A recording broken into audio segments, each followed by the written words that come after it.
Hello guys, I am Vaishali Kikan from Dopamine और हम लोग डिस्कस कर रहे हैं नेटवर्क एनालिसिस। आज एक बहुत ही इंटरेस्टिंग टॉपिक को डिस्कस करेंगे। इससे रिलेटेड एक न्यूमेरिकल भी सॉल्व करेंगे जो कि है रेजिस्टेंस।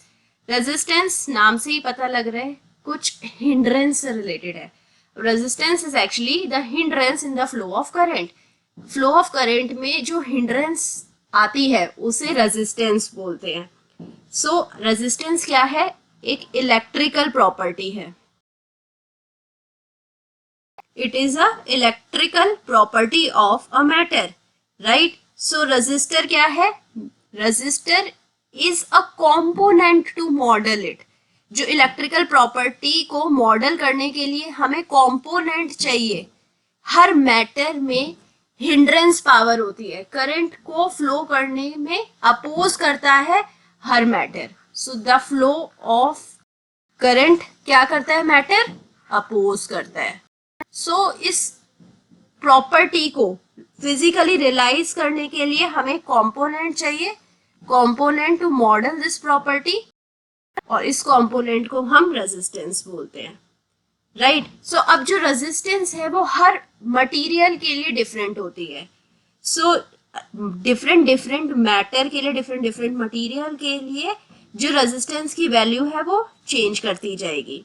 जैसे कि अगर हम कार्बन, टंगस्टन, नाइक्रोम, सिरामिक्स इन सब की बात करें तो यहाँ पर रेजिस्टेंस ज्यादा है as compare to metals like copper, silver. ये अच्छे कंडक्टर्स हैं इलेक्ट्रिसिटी के, यहाँ पर हिंड्रेंस कम होती है, करंट इजीली फ्लो कर जाता है, right? So carbon, tungsten, nichrome, ceramics, ये हैं हमारे डिफरेंट रेजिस्टर्स। जो रेजिस्टर की वैल्यू है it is dependent upon matter.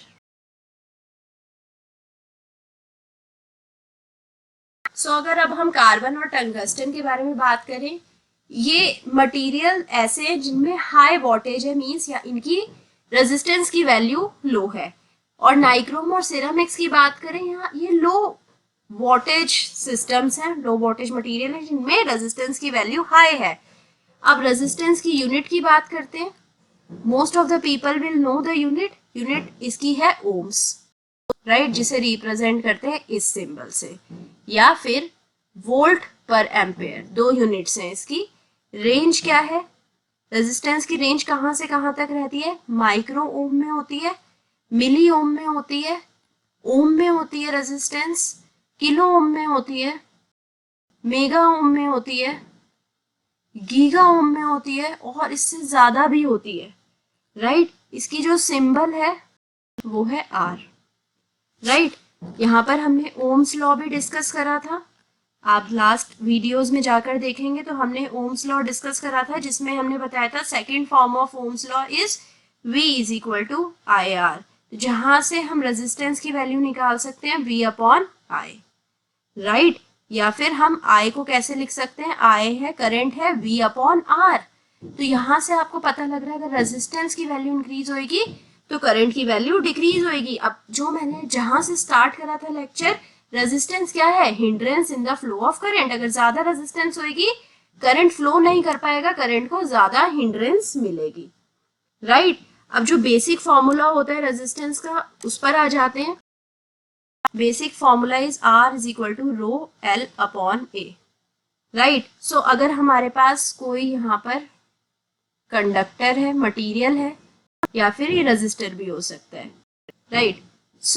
अगर हम सिर्फ पॉइंट A से लेकर पॉइंट B तक की बात कर रहे हैं, यहाँ तक कि अगर हमें रेजिस्टेंस निकालना है, हम इसकी लेंथ L से डिनोट करेंगे, इसके क्रॉस सेक्शन के एरिया को हम कैपिटल A से डिनोट कर रहे हैं, और इसकी जो रेजिस्टिविटी है उसे रो से डिनोट कर रहे हैं, राइट? रो क्या है? रेजिस्टिविटी।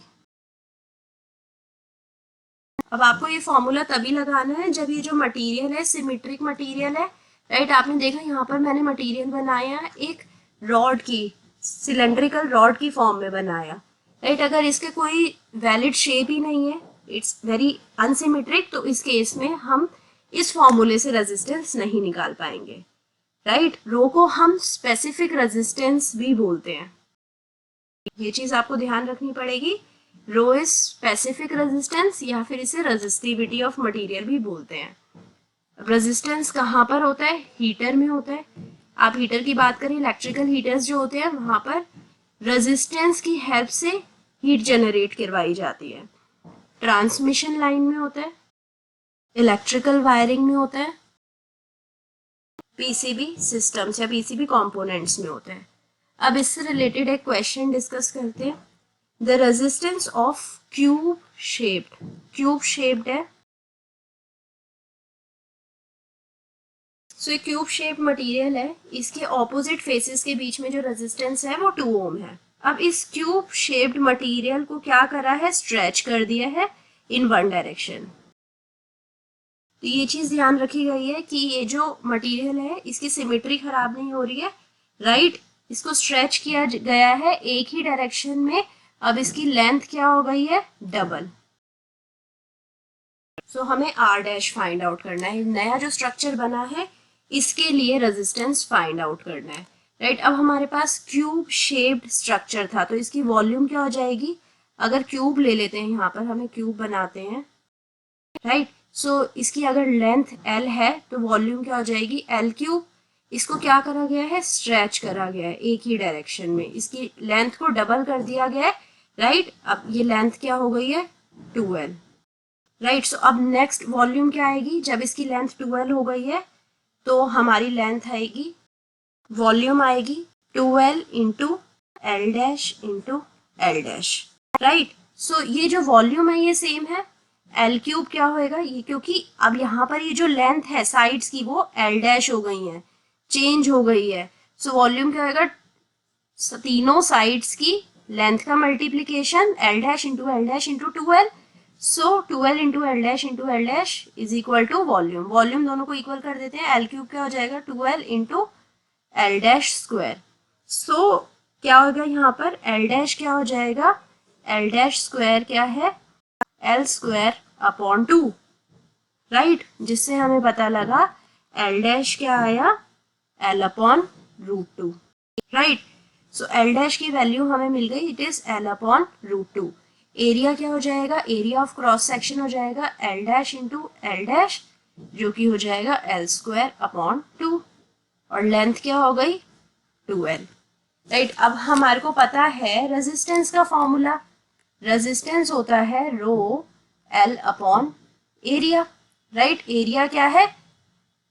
एल स्क्वायर अपॉन 2, और लेंथ क्या है? L into 2, right. सो इसे फिर से लिखते हैं जिससे आपको कोई कंफ्यूजन ना हो। रो इंटू 2L जो लेंथ है अपॉन एरिया। एरिया क्या है? L dash into L dash, जो कि है L square upon 2, right. So जो रेजिस्टेंस आई है वो आई है rho into 4L upon L square, right. So जिससे हम लिखेंगे 4 rho upon L. First case में जो रेजिस्टेंस थी वो थी 2 ओम। उसको कैसे लिखेंगे? R is equal to rho L upon A. Area क्या था उस केस में? L into L. सो 2 किसके इक्वल हो गया? Rho upon L. So rho upon L की वैल्यू हम यहाँ पर सब्स्टिट्यूट कर देंगे। आर डैश क्या हो जाएगा?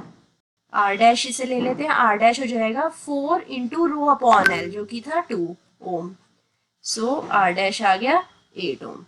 सो दिस इज द मेथड जिससे हम किसी भी स्ट्रक्चर को उसको लेंथ इंक्रीज कर सकते हैं, लेंथ डिक्रीज कर सकते हैं, उस स्ट्रक्चर को एनालाइज कर सकते हैं based upon the resistance. We can find out the resistance of any material if it is stretched और कंप्रेस्ड। सो आई होप आपको ये सेशन पसंद आया होगा। If you like this session, please press the like button and also subscribe the channel. Meet me soon the next class, जहाँ पर हम लोग अब डिस्कस करने वाले हैं inductance. Inductance again very important property of a material, जिसका use आगे वाले लेक्चर्स में बहुत ज्यादा है। तो बेसिक बिल्डिंग ब्लॉक करना बहुत इंपॉर्टेंट है। So meet me soon in the next class and we'll be discussing inductance. Till then, अगर आपको कुछ डाउट्स हैं कमेंट सेक्शन में जाकर लिख दीजिए, and also keep preparing and keep making your notes too. Bye bye, take care, thank you.